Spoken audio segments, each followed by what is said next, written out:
Oke, shalom, hai. Ya, shalom juga, Oke, Angel. kita kali ini ada di podcast Hardline Samarinda. Wah, Luar keren. biasa. Kita kasih tepuk tangan dulu dong.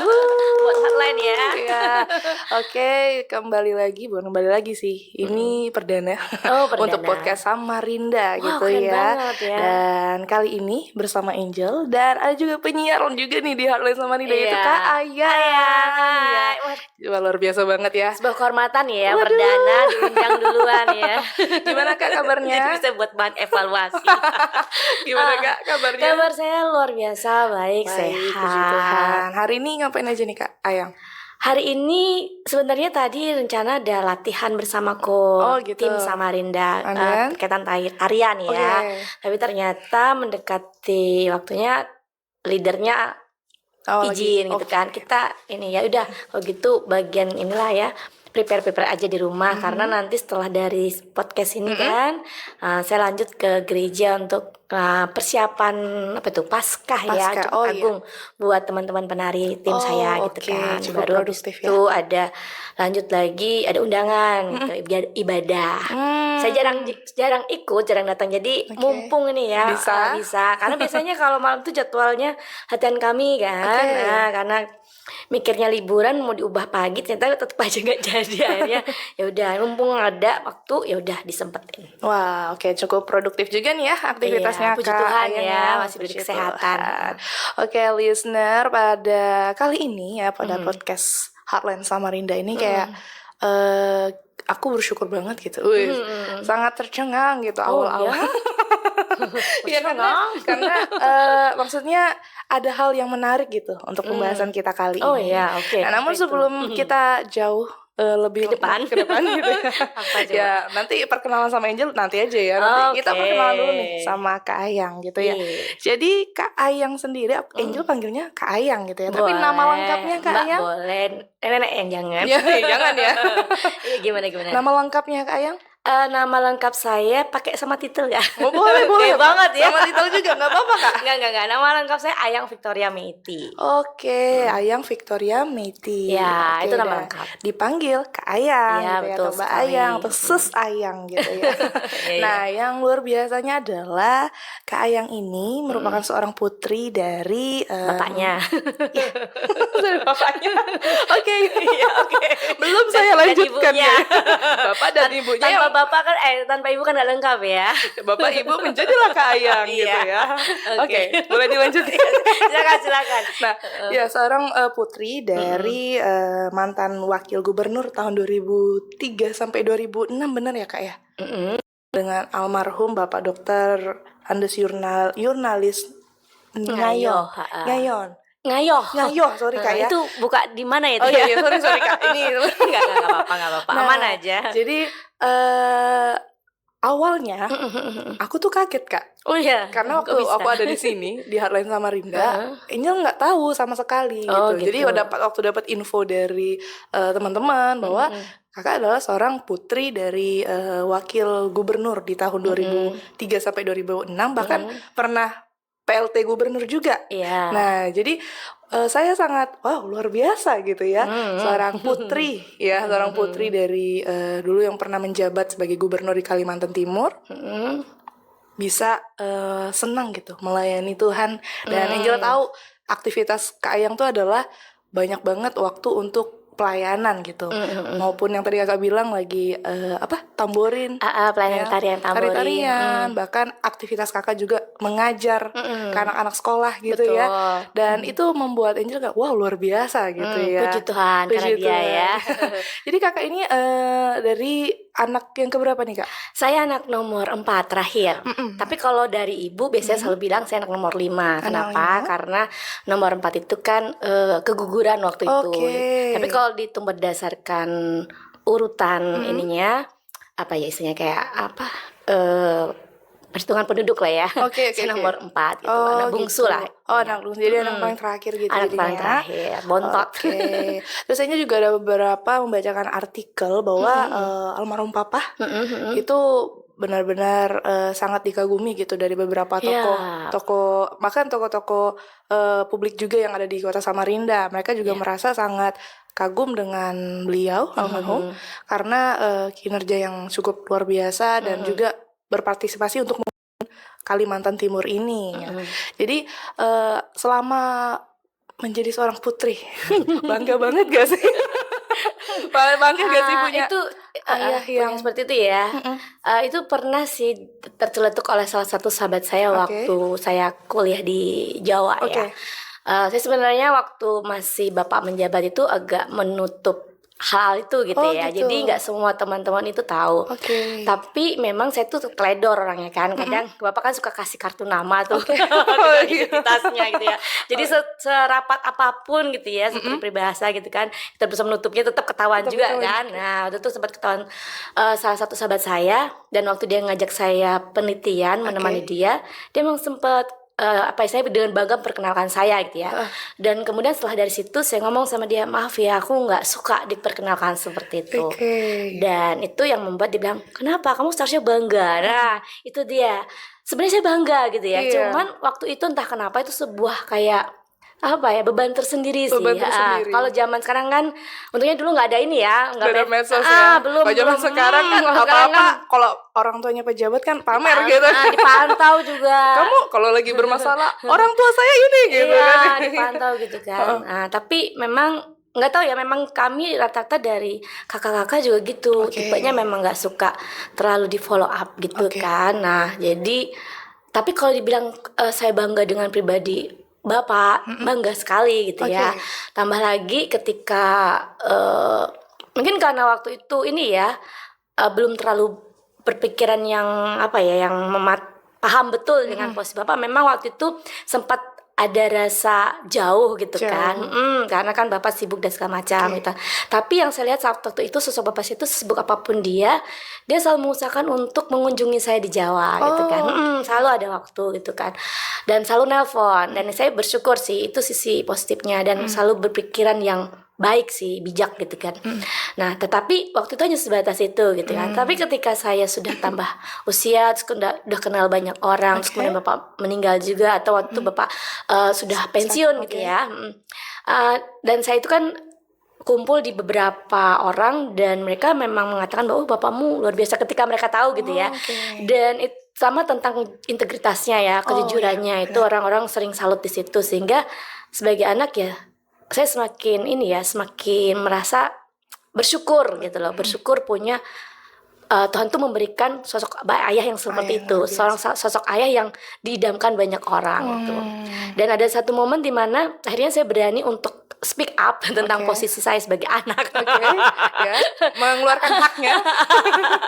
Karena ada orang yang dia itu menggunakan nama ayah saya gitu kan, Ngayoh gitu kan, di belakang namanya waktu itu. Dan waktu itu juga sempat muncul di perpolitikan. Dan sejak itu saya memutuskan saya akan tambah nama saya di situ.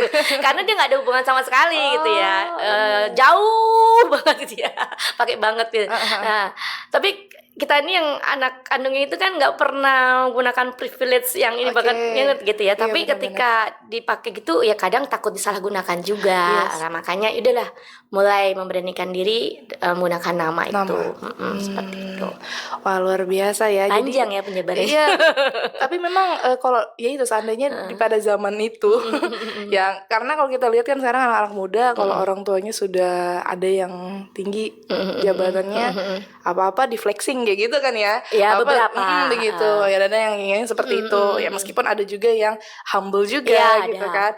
Nah jadi emang ini ya sangat menarik gitu sih Kak. Waktu aku dengar Kakak ya mau nggak mau karena memang harus ini, karena banyak yang menyalahgunakan nama itu juga. Jadi dari ayah ini anak-anaknya juga akhirnya pada masuk ke ini, maksudnya ikut jejak papa juga, juga itu atau yang sering orang lain pertanyakan ya. Kita ini sering tanya, loh kenapa seharusnya kan ikuti jejak bapak ayah gitu ya. Gitu. Tapi lah emangnya ini apa namanya tuh apa sih kerajaan gitu kan? Ya enggak lah ya. Karena sebenarnya background kami itu lebih ke pendidikan dan sosial. Kalau saya ini ya, dan ada seninya juga. Lebih ke situ arahnya. Dan kami anak-anaknya memang terdidiknya, terbinanya ya berkaitan dengan pendidikan dan sosial. Jadi kami senang hal-hal yang berkaitan ngajar, terus hal yang berkaitan dengan kegiatan sosial. Nah, tapi memang kalau di pemerintahan kakak nomor 2 sama nomor 1 sampai 3 ya PNS semua. Semua PNS. Semua PNS dari saya. Tapi untuk mengikuti kayak ke dunia politik memang nggak ada satupun. Gitu ya. Hanya saja kayak saya, sebenarnya saya juga nggak tertarik dengan organisasi atau politik gitu ya. Tapi saya entah kenapa memang ya ini apa ya, saya itu kayak ngikut aja sih Tuhan mau bawa kemana, dan akhirnya saya bertemu dengan teman-teman yang suka organisasi, bahkan yang maniak banget gitu ya. Dan itu mau nggak mau saya tuh secara tidak langsung terjerumus masuk ke organisasi. Sempat mikir kenapa, tapi lama-lama ketika saya tahu tujuannya gitu kan, saya mulai tertarik. Tapi bukan berarti saya langsung pengen ini ya terjun ke dunia politik. Hal-hal yang dulu bapak saya pernah geluti itu tuh saya mulai suka. Dulu kan saya suka bertanya-tanya kenapa sih bapak itu sibuk sekali gitu ya.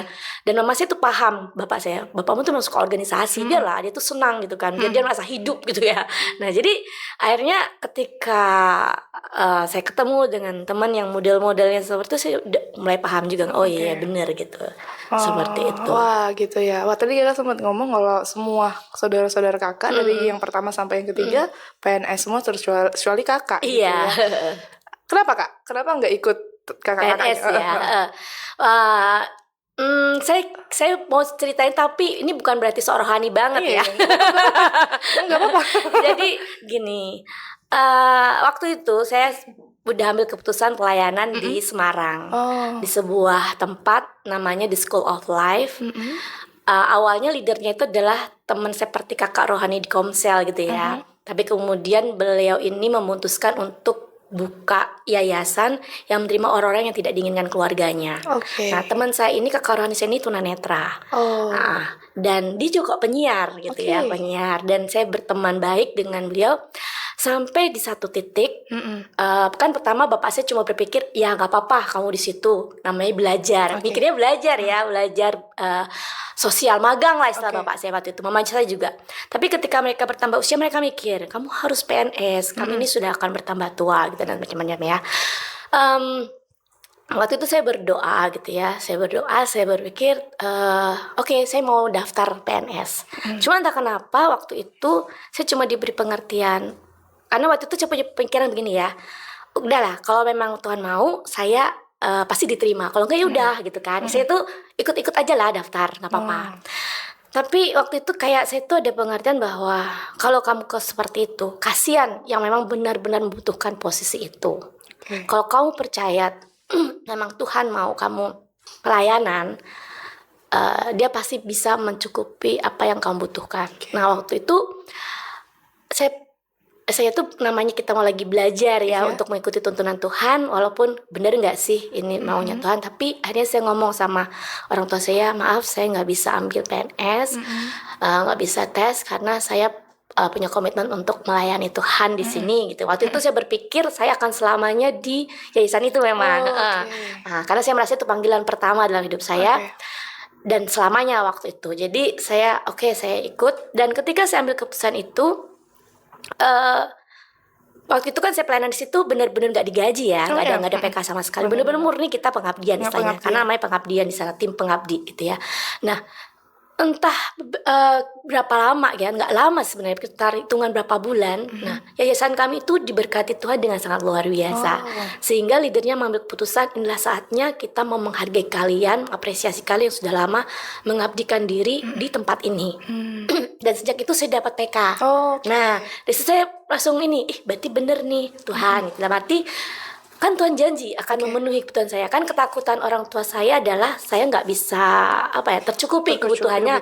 Apalagi kan tidak selamanya orang tua selalu bisa menghidupi kita. Nah tapi disitulah saya percaya, oh ya berarti bener nih Tuhan mau saya mengikuti jalannya seperti ini. Wah, jadi dari itu ya, dari awal yang buat kakak berani untuk bisa memutuskan nggak PNS karena merasa itu adalah calling yang kakak terima. Iya.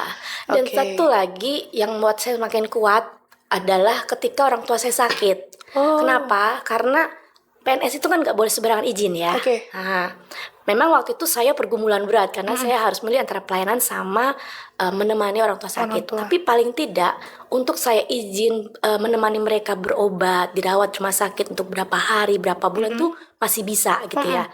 Nah, beda kalau saya PNS. Nah, dari situ saya semakin apa ya, kayak waktu posisi saya sebagai anak yang harus menemani orang tua, kami kan pernah sangat jarang kumpul bersama. Tetapi itu momen dimana Tuhan tuh semakin menguatkan hubungan kami antara anak dan orang tua. Nah, di situ saya merasa yakin bahwa oh ya, saya kan nggak ngerti ke depannya seperti apa kan, Tuhan yang tahu kan. Nah, ketika saya melihat posisi itu, saya bersyukur sekali karena kakak saya sangat berharap, Mat, kami benar-benar nggak bisa ini nih kesini, kami nggak bisa ini benar gitu kan. Iya. Oke nggak apa-apa. Saya bisa gitu, seperti itu. Oh, jadi selama orang tua lagi sakit, jadi memang waktu lebih banyak yang bersama mereka ini Kak Ayang juga ya, yang membantu mereka.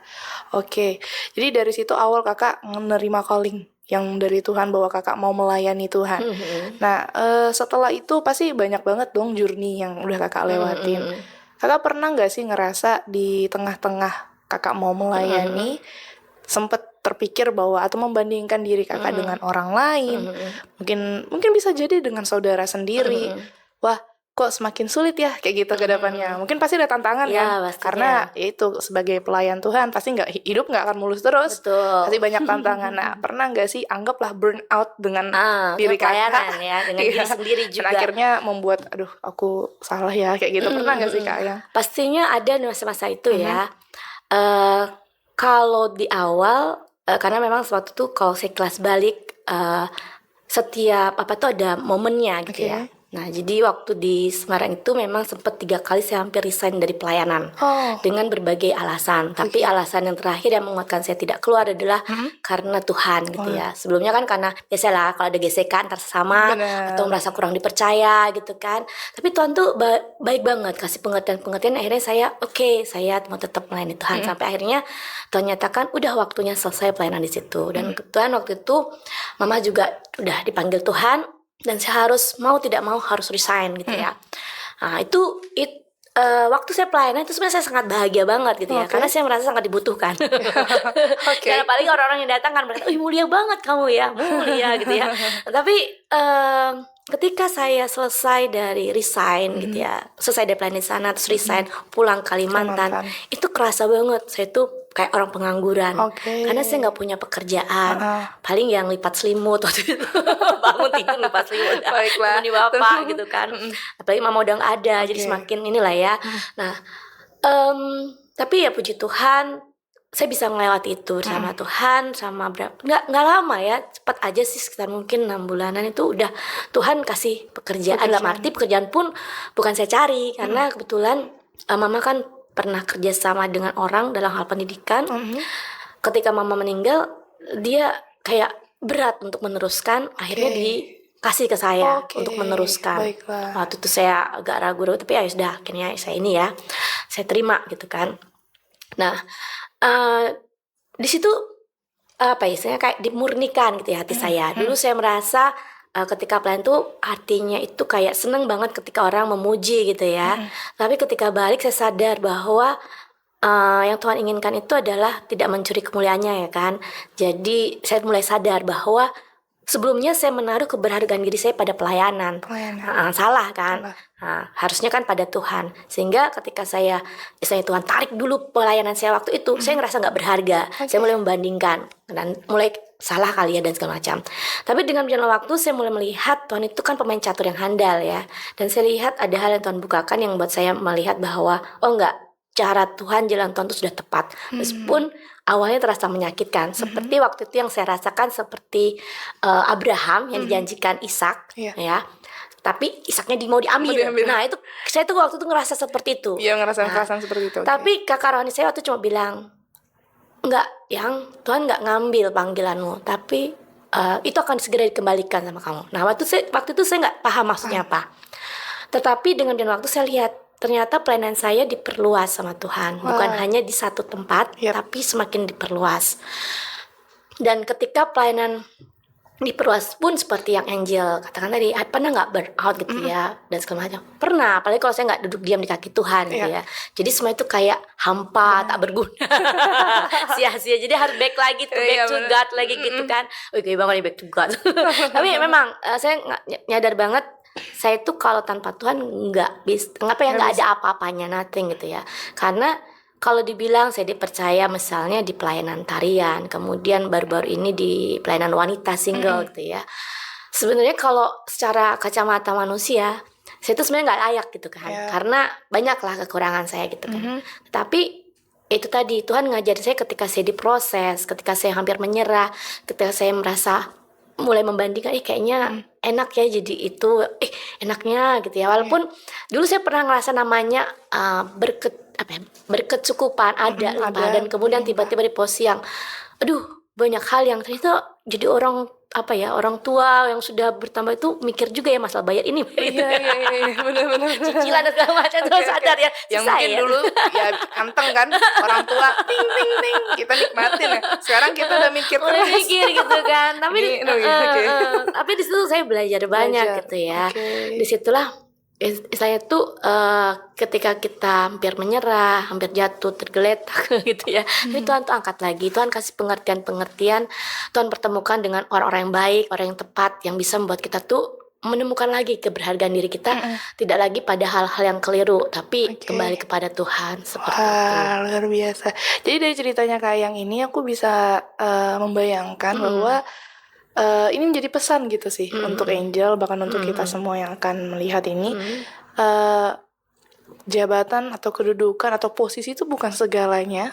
Sekalipun kita dapat itu, tapi itu tidak ada artinya kalau kita tidak menemukan yang namanya satu panggilan yang lebih tepatnya untuk memuliakan Tuhan. Betul. Gitu ya. Mungkin segala sesuatu yang sudah dikasih sama kita itu adalah satu kepercayaan yang Tuhan kasih ke dalam hidup kita, tapi bukan berarti kita melakukan atau kita pakai itu hanya sekedar memanfaatkan itu saja, tapi bagaimana hidup kita benar-benar bisa kita kembalikan lagi buat kemuliaan Tuhan. Ya, gitu betul ya. Sekali. Jadi ini bisa ngeliat kayak dari backgroundnya Kak Ayang yang ibaratnya dari keluarga Kak Ayang ini yang ada itu dari pegawai luar negeri, bahkan almarhum papa yang sudah pernah jadi gubernur. Maksudnya itu tidak membuat kakak menjadi, kalau kita lihat di luar sana kan orang-orang kan pengennya ikut kayak orang tuanya juga gitu kan, memanfaatkan situasi lah kalau bahasanya gitu kan. Benar, menggunakan privilege emang nggak salah sih, emang nggak salah.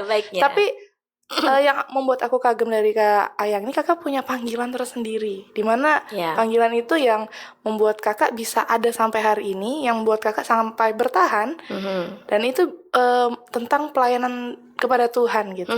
Jadi kakak tuh disibukkan dengan pelayanan yang ada di tari-tarian, bahkan kakak juga terlibat aktif di komunitas tadi ya Kak ya, komunitas apa tuh Kak? Wanita bijak, dan banyaklah pelayan-pelayan lain yang sudah kakak kerjakan. Itu hal yang luar biasa sih Kak, karena gimana ya, semua orang pasti belum tentu bisa punya calling seperti itu. Gitu. Kadang mereka hanya ya karena sayang dari orang tua, ya udah mereka ikut aja kayak gitu. Tapi mereka jarang banget punya visi untuk diri mereka sendiri, dan kakak sudah menemukan itu dalam hidup kakak ya. Ya puji Tuhan, anugerahnya. Ya puji Tuhan, luar biasa.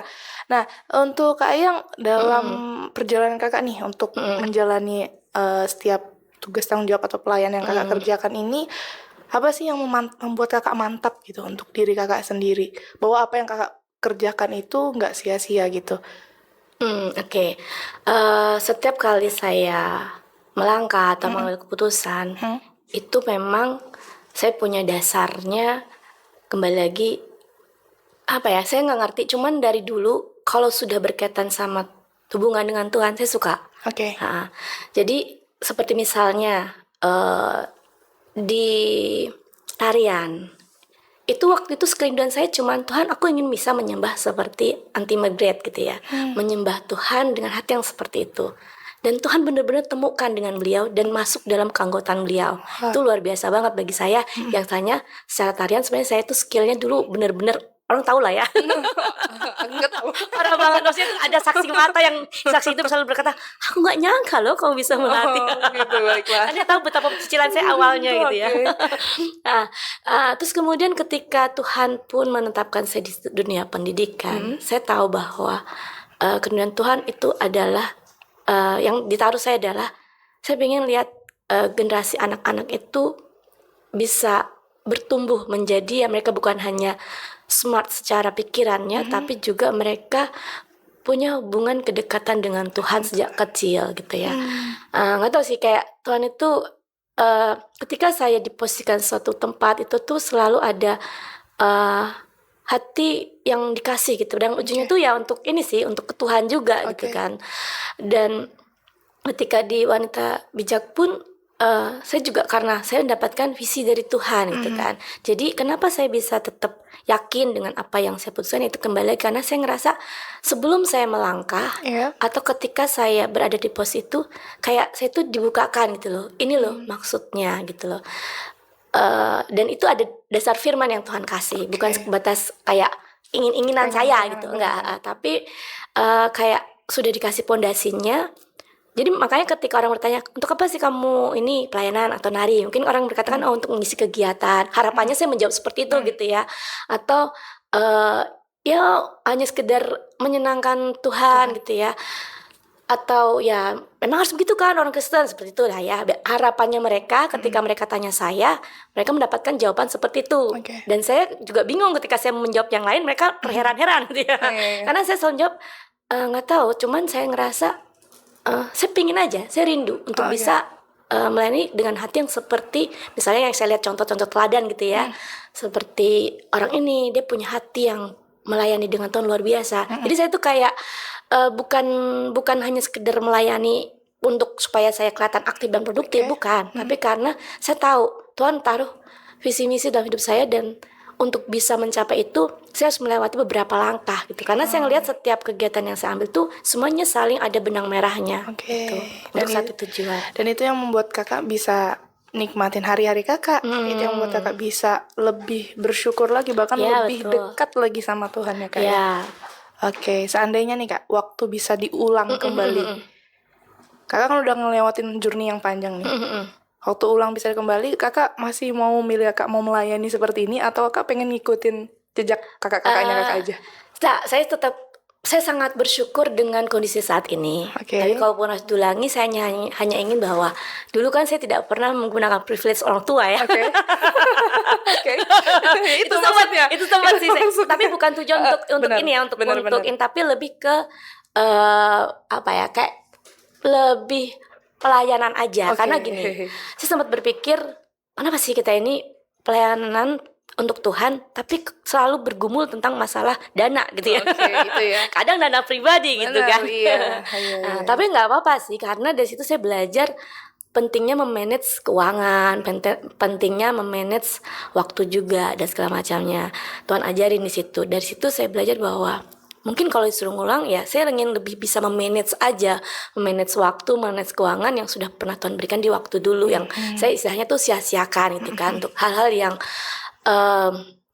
ya namanya dulu masih belum paham kan.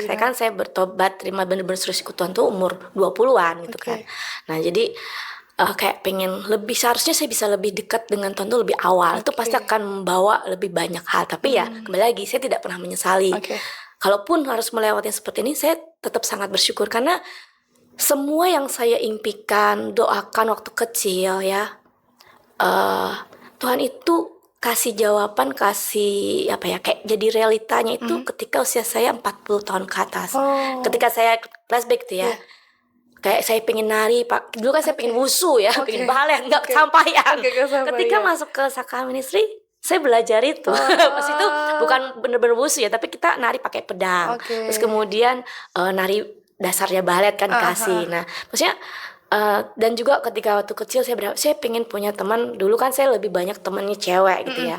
Ketika tambah usia kan akhirnya saya bisa berteman dengan banyak cowok, karena dulu saya pengen punya sahabat cowok gitu kan, karena saya pengen kayak apa sih jadi cowok itu, berteman sama cowok kayak apa sih, kok aku yang lainnya bisa aku nggak bisa gitu ya, walaupun kakak saya ada cowok gitu kan. Nah dengan bertambah usia saya lihat lagi, loh dulu sempat heran, kenapa sih sekarang teman saya cowok semua gitu ya. Bahkan saya punya sahabat tuh cowok gitu kan. Disitulah Tuhan kasih kayak ingat lagi. Dulu kan saya pernah berdoa tentang hal itu dan Tuhan gabulkan. Tapi tujuannya bukan untuk yang negatif, tapi saya semakin ngerti untuk apa sih pria dan wanita diciptakan gitu ya. Kembali lagi ke ajaran wanita bijak gitu ya. Saya mungkin semakin ngerti, oh kita itu memang harusnya bisa bermitra gitu ya untuk menggenapi kerajaan Allah, bukan harus dalam bentuk pernikahan ya, karena kan orang selalu berpikir nama cewek sama cowok itu harus pacaran, harus nikah. Sekarang pikiran saya nggak seperti itu. Pikiran saya adalah bahwa pria dan wanita itu harus bisa saling menjaga, saling menolong dan berpartner secara positif. Untuk apa? Untuk memuliakan kerajaan Allah. Supaya apa? Kan kita rindu ya pemulihan hati Bapa, ya kan? Pemulihan antara anak dan orang tua dan segala macamnya. Tapi kenapa iblis itu pingin merusaknya ya kan? Nah ini salah satu visi yang Tuhan tahu dalam hidup saya gitu ya. Sehingga kita harus harus bisa diberesin dulu nih cara berpikir kita sebagai seorang wanita. Cowok pun juga gitu, harus dibereskan tentang cara berpikir tentang seorang pria. Supaya apa? Supaya itu tadi, kalau kita memang ingin terjadi pemulihan kan gak bisa gujuk-gujuk pulih gitu ya. Perlu ada pembinaan dulu. Bener. Ya kan, perubahan mindset dulu. Supaya tujuan itu, pemulihan itu bisa sungguh-sungguh terjadi gitu. Seperti itu sih. Wah, luar biasa ya. Memang lengkapnya ikut pembinaan. Promosi. Iya, boleh. Gak apa-apa. Jadi memang Kak Ayang ini terlibat aktif banget dalam pelayanan wanita bijak ya, komunitas itu ya, komunitas wanita bijak, di mana di sana mengumpulkan para wanita-wanita yang single maupun yang udah menikah juga bisa Kak? Ya, jadi ada 3 kategori usia, remaja, dewasa single, dan yang ibu. Nanti akan dibuat lagi yang pernah menikah tapi ditinggal pasangannya. Tapi sebenarnya saya itu baru-baru ini aja aktif gitu ya. Ikutnya sejak waktu 2019, tapi ini kayak di Samarinda kan barusan aktif lagi ya. Nah, tetapi dari situ saya semakin dibukakan gitu. Karena ada 2. Jadi saya itu menjalani dulu kan saya dapat 2 dasar firman buat saya pribadi. Dulu saya masih bingung, masih kayak ini maksudnya apa sih Tuhan gitu ya. Tapi dengan jalan waktu kesini saya makin ngerti. Oh ini toh maksud dasar firman yang Tuhan mau saya jalani. Seperti itu. Wah, luar biasa, puji Tuhan ya. Luar biasa kesaksiannya Kak. Semua untuk Tuhan, dan apa yang sudah Kak Ayang lakukan itu juga benar-benar sangat berdampak buat pelayanan Kakak. Amin. Bahkan adik-adik didiknya Kakak pun juga pasti merasakan hal yang sama gitu ya. Puji Tuhannya ya. Puji Tuhan. Ya, tetap selalu semangat untuk Kak Ayang apapun dalam pelayanannya. Karena Kak Ayang juga melayani di Radio Heartline sebagai penyiar. Iya loh. Programnya Heartline Sharing gitu ya. Itu juga anugerah dari Tuhan. Itu anugerah dari Tuhan. Jadi memang sangat luar biasa gitu. Waktu aku denger ya Kak ya cerita dari teman-teman Heartline juga. Wow, luar biasa gitu. Nah Kak Ayang yang maksudnya tidak hanya sekedar berpikir pengen sibuk dalam pelayanan, tapi memang punya panggilan untuk bisa terjun langsung melayani gitu ya. Luar biasa. Terima kasih banyak Kak Ayang. Senang hati. Luar biasa sekali. Kiranya apapun yang Kak Ayang lakukan itu selalu diberkati Tuhan. Amin. Setiap kebutuhannya, setiap apapun, harapannya, doanya, cita-citanya mungkin yang belum terjawab, Tuhan selalu campur tangan. Amin. Terjadi dalam nama Yesus. Amin. Harus semangat dalam nama Yesus. Thank you ya Kak Ayang yang sudah mengisi podcast Heartline Samarinda. Iya, terima kasih banget loh Angel ya. Ini perdana tapi saya diberi kesempatan untuk jadi narasumber tuh kayaknya gimana gitu. Wow banget. Ya, kita kan bahas-bahas seperti itu. Ya, pokoknya apapun yang sudah kita lakukan, biarlah kita mau lakukan itu semua untuk kemuliaan Tuhan. Amin. Biasa. Thank you juga untuk semua yang udah menyaksikan. Nanti akan kembali lagi di podcast Heartline Samarinda di episode selanjutnya. Wow, siapa saja yang akan hadir. Muncul nggak belum? Oke, itu aja ya. Terima kasih. Tuhan Yesus memberkati kita semua. Tuhan Yesus memberkati. Shalom, bye. Oke.